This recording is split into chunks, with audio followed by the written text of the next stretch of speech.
All right, in this example, we're going to combine horizontal and vertical shifts. All right, so we're shown the graph of f of x, and we want to sketch the graph of f of x minus 2, that quantity, plus 1.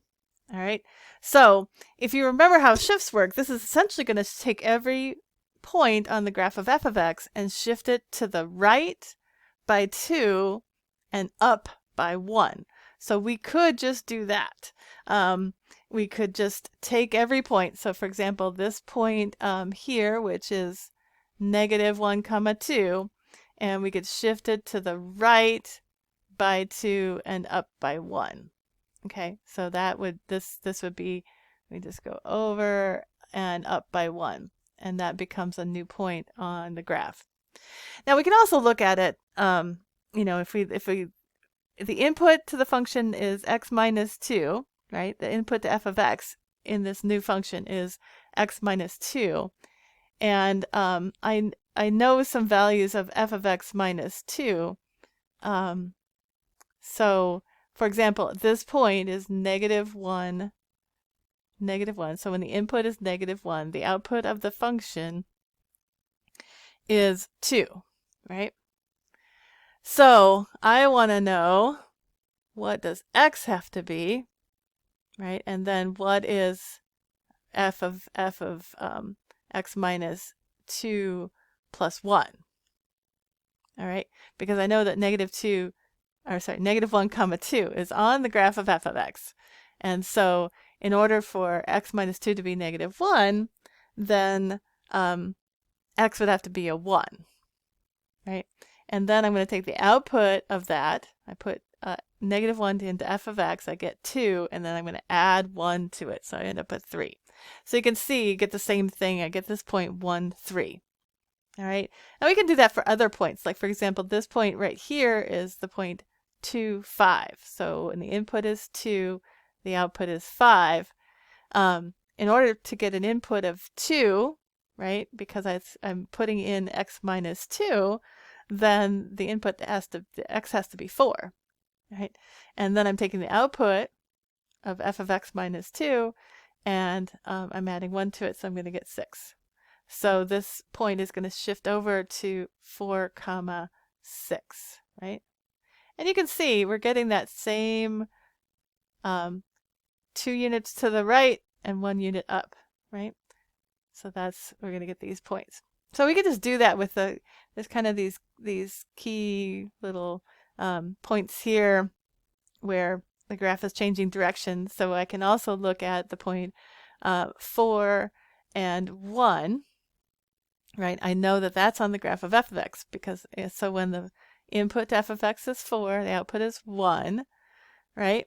So because I'm inputting x minus 2, it's going to require x is equal to 6 in order to get that input of 4, and then I'm going to add 1 to it at the end. So 6, 2 is on the graph of this new function. Okay, and you can see again, I just went over by 2 and up by 1. All right, so now let's connect up these points, and we'll have the graph of f of x minus 2 plus 1, this new function. Okay, so this is the graph of f of x minus 2 plus 1, right? I just shifted it to the right by 2 and up by 1. All right, so let's look at this next one. Now, if we just remember our rules for transformation, you can see that this is going to be shifted to the left by 2 and down 1.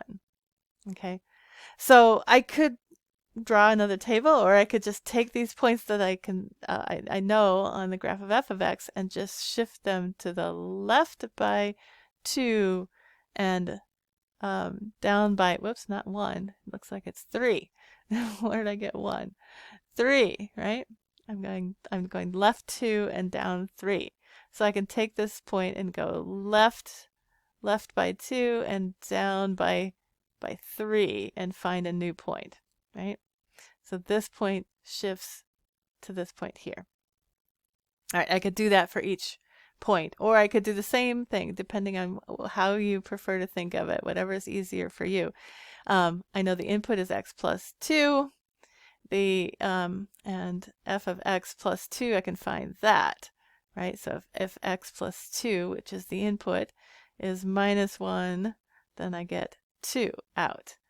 If I put 2 in, I get 5 out. If I put 4 in, I get 1 out. These are just the same points that are on the graph of f of x that I used before, only now my input is x plus 2, so I'm going to have a different x value that achieves that input value, right? So x would have to be a minus 3 in order for x plus 2 to be a minus 1, which gives me an output of 2, but then I have to subtract 3 from it. F of x plus 2 minus 3. Right, so I'm going to subtract 3 from it and I get minus 1. So you can see I get the same point right here, which is negative 3 comma 1. All right, so I can do that for all of these points. If x plus 2 is 2, then x is 0, and then f of x plus 2 minus 3 is a 2, so I'm just subtracting 3. I'm going to subtract 3 from this, and I'm going to, this has to be a 2, because x plus 2 gives me 4. All right, so now I'm just going to plot all of those points. And basically what I'm doing is just taking the points that I know from f of x and shifting. So we've already done this point here. Let's shift this point here. We need to go down by 2 into the, let's see, yeah, down by 3, right? Down by 3 and over by 2. So that puts me at that point. And then I'm going to take this point and go down by 3 and over by 2. Okay. And so you can see I'm getting the same points. I'm getting 0, 2, and 2, negative 2. And then I'm just going to connect those points up. And that will be my graph of f of x plus 2 minus 3. Okay. So there is my graph of f of x plus 2 minus 3. Everything is just shifted down by 3 and to the left by 2. All right, so I'll meet you in the next video.